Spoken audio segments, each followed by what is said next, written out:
పోలీసుల నుంచి most wanted criminal Battula Prabhakar తప్పించుకున్నాడు. రాజమండ్రి నుంచి విజయవాడ తరలిస్తుండగా దేవరపల్లి మండలం దుద్దుకూరు వద్ద పోలీసుల నుంచి తప్పించుకున్నాడు. హోటల్ దగ్గర పోలీసులు ఆపినటువంటి సమయంలో వాహనంలోంచి తప్పించుకున్నాడు.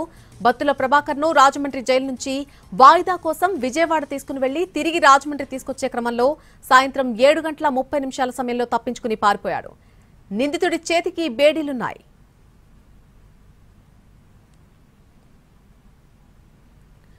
పోలీసుల నుంచి most wanted criminal Battula Prabhakar తప్పించుకున్నాడు. రాజమండ్రి నుంచి విజయవాడ తరలిస్తున్న సమయంలో దేవరపల్లి మండలం దుద్దుకూరు వద్ద పోలీసుల నుంచి తప్పించుకుని పారిపోయాడు. హోటల్ దగ్గర పోలీసులు ఆగి ఉన్న సమయంలో తప్పించుకున్నాడని అంటున్నారు. బత్తుల ప్రభాకర్ ను రాజమండ్రి జైలు నుండి వాయిదా కోసం విజయవాడ తీసుకుని వెళ్లి తిరిగి మళ్లీ రాజమండ్రి తీసుకొచ్చే క్రమంలో సాయంత్రం 7:30 సమయంలో తప్పించుకుని పారిపోయినట్టుగా చెబుతున్నారు. నిందితుడి చేతికి బేడీలు కూడా ఉన్నట్టుగా చెబుతున్నారు పోలీసులు.